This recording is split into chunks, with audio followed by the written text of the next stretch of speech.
Welcome, ladies and gentlemen, Mines and Money London and Commodity TV with our virtual interview series. And we want to move on with GoviEx Uranium.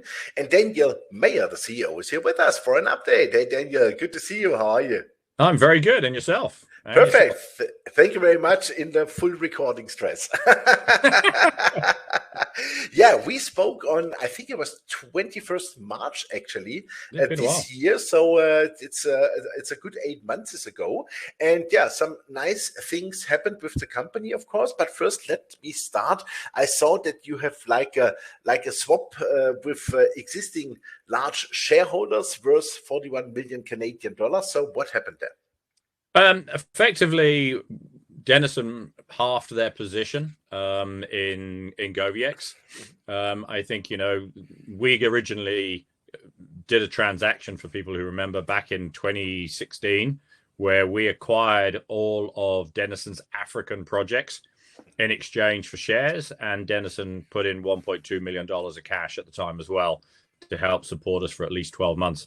So it was a good transaction at the time, but it's a sale transaction by Denison. Denison wanted to focus on their Canadian projects, and we wanted to focus on Africa. So it was a perfect deal. In fact, that whole deal took 30 minutes to negotiate. So it was a pretty straightforward conversation. And so really what you saw there was Denison taking some of that money off the table. They did it very sensibly. They did it in a single block, in a single trade. The money was transferred to another large uranium bull in a single structure. And I think the other thing I took a lot of comfort from was that Denison still have another block, but they've put a pretty high option price on it. So if the buyer wants the other half, they've got to pay over 80. They've got to pay 80 cents for it. So clearly, they're only going to exercise that if they believe it will go higher than 80 cents. And as that was a negotiated position, clearly the buyer believes it will go higher than 80 cents. And Denison certainly won't that much. Yeah, fantastic. So those are all uranium bulls. Like two of us are also uranium bulls here for a long time. Oh, and absolutely. it looks like that the market is now finally moving. Before we talk about the markets, let's talk shortly about your latest developments. You did drilling at Mutanga, and also geophysics, and the gold drilling was positive at the Endphalaea project. So let's start with Mutanga, please. What's going on there? Yeah, Mutanga. Our real focus at Mutanga was, if you remember, that one is a PEA at the moment. It was actually 2 PFS projects that were put together, but Denison, who'd owned one of them before, had expanded the resource, but as an inferred category on the main deposit called Dibwe East. So we put drills in on a third of Dibwe East to try and kind of understand and move it towards an indicated category. We reduced the drill spacing down to 100 by 50, and really just trying to see if that would get us into an indicated category. From a surface look at it, the intersections were perfectly aligned with the previous inferred category shape, and the grades very much in line. So, we got a lot of confidence. We're still waiting for the geostatistical review to come back and confirm that spacing, because our intention will be, based on that, to then carry on the drilling next year to bring a Dibwe East up to an indicated. And as you appreciate, once it's an indicated, we can use it in a feasibility study or pre-feasibility study, which is where we want to now take Mutanga to. In addition, we'll try and look at doing some column test work on the metallurgy, just to prove up the metallurgy further, to take us up towards a final feasibility study for Mutanga. Okay, super. And Endphalaea, how's it going there? Yeah, Endphalaea last year was really us treating it as an exploration story. It's got 30 million pounds of uranium with good copper credits and good silver credits. We had appreciated that we were on 2 gold structures, so we had looked at gold to see whether that was something we should be concerning ourselves with. And I get a lot of questions, why are we looking at gold when we're a uranium company? I mean, it's more trying to understand the geology you've got, and if it turns out to be a gold project, then maybe we spin it out to somebody either directly, or we sell it and get the funds in and move forward. So you don't just ignore it because you're a uranium company. And And so that was the first part of it, was really trying to understand that. The second part of it was a lot of the previous drilling had been focused on a single fault structure. And we wanted to have a better understanding of what was driving the geology here. Rockgate had really only drilled about 5% of the property. And it was clear they didn't quite know where to go on the other 95%. So we did some geophysics on it. And what it highlighted was a really good correlation between induced polarization and the uranium deposit.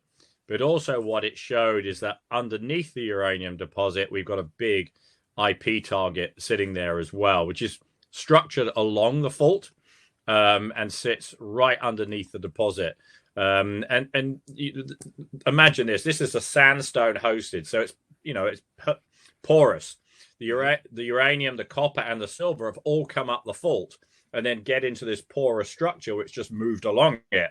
So obviously, the view is that maybe there's something still in this big structure underneath. So, we want to go and drill that. Maybe the real uranium deposit is actually underneath the one we've currently got. We don't know. But we needed to have something to target to go and drill. And that's the plan for next year, is to put some holes down into that and better understand our geology and exploration potential and exploration tools for Endphalaea. Okay, super. So let's switch back to uranium, because this is let's call it immediate production story, and especially Madaouela, where you want to be in production 2025 in Niger. Yep. You are doing, or you want to bring out a feasibility study in the second quarter next year, right? Exactly. That's all of the effort for Niger is on that job. So we started that process as soon as we put out the pre-feasibility study in February. We did some infill drilling there for molybdenum, because if you remember, about 10% of the revenue during planned is moly, and we needed to confirm up that resource. We've done a lot of the detailed feasibility stuff on site, like the geotechnics for the plant, testing water. We do a lot of work trying to reduce our water consumption, and how we access water is a key factor for us as well. We're going through all of the final test work to prove that up, and it's going really well. Results are very much in line with what we were expecting, or better on the metallurgy side, so that's good. We've got quotations out for capital, so we're very much on. So the other area we've looked at as well, in the previous PFS, we were looking at just using coal-fired power from the existing infrastructure. We're now kind of trying to look at our ESG position on that as well. And can we bring in solar, because we're in the middle of the Sahara Desert? And how do we blend that with the grid, and maybe some diesel backup as well, just in case in the middle of the night, we lose the grid. So, and when the sun's not shining. So, we're looking at those aspects and trying to improve the project, reduce the amount of power we're consuming as well. All the things that can reduce costs, but are actually environmentally better as well. Super.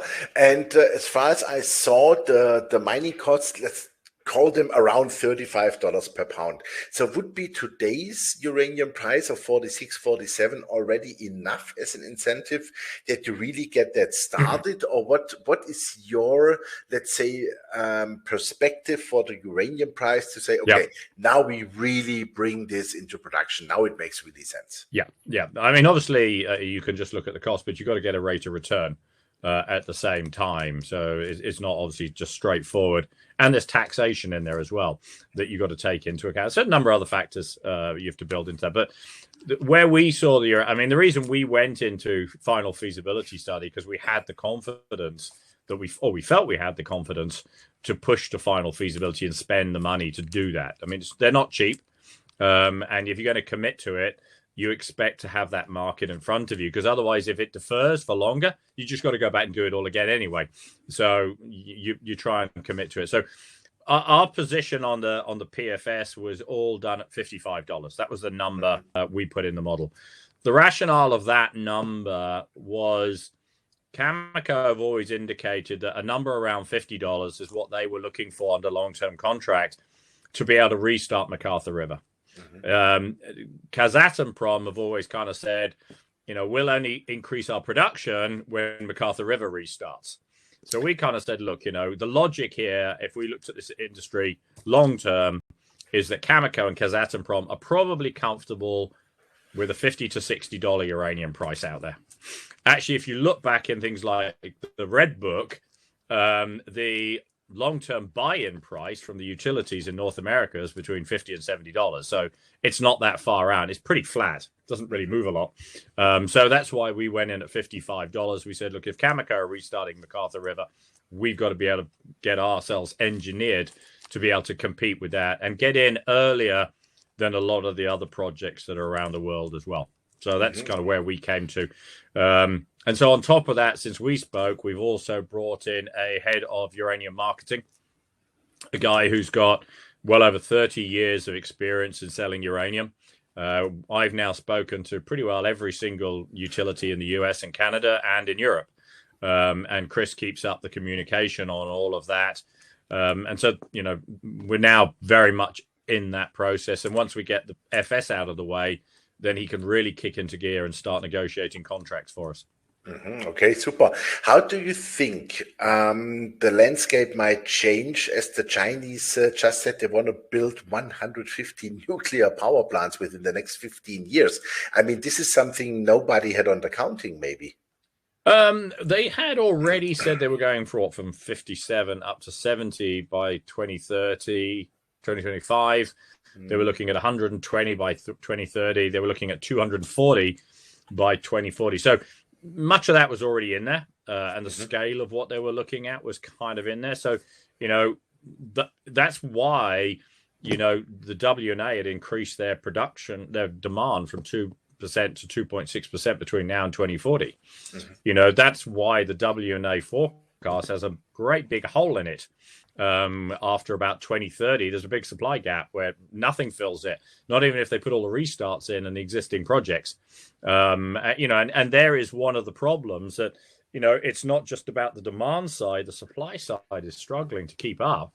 And it's struggling as well because we're coming to the end of a lot of projects. I mean, it was NEI conference was beginning of the month. And it was interesting because Kazatomprom put a slide up as well, which kind of went, here's our uranium projects that are currently running, and this is what happens to them. And about 2030, it literally went zop, straight down. And they're going, and guys, point to remember, the next round of projects that we have to replace these ones are not as good as the projects we've currently got operating. Therefore, there is no guarantee that any of them would ever get built. Clearly, we expect them to because they're ISRs, but they're certainly not in the same level of economics as the old projects. So they need anyhow higher prices. Exactly. Exactly. Super. So very much the case. Yeah. Fantastic. So let's have shortly a view on your financials. What is cash in the bank? I saw you have some debt you have to service. So what does it look like? Are you financed for next year? We are sitting with about $8 million of cash at the moment. We've had increasing number of warrants coming through as well into the market. So everything is looking pretty rosy. Obviously, our burn rate's going up. I mean, as you start to be more aggressive on what you're doing, and clearly we are becoming more aggressive on all of our projects because we have a degree of increasing degree of confidence on the price. So yes, at some point, you know, we will have to raise some final money to get us through to that stage of calling in the capital for the big project itself. The one good thing about the pre-feasibility study was looks like we can do about a 50-50 debt to equity. So that obviously reduces it. On that, we've already brought Endeavor Financial on as well as our debt advisory. These guys specialize very much on West Africa and projects like ours. So they're very successful at doing that. So again, we're taking the confident view. We've measured our position and said, yeah, now's the time to take all of this on board and go for it. So no, we're in a good position. As I say, we've got plenty of cash. Will we need some more? Yes, we're a development company. But you know, we continue to try and be as tight with our cash as we can.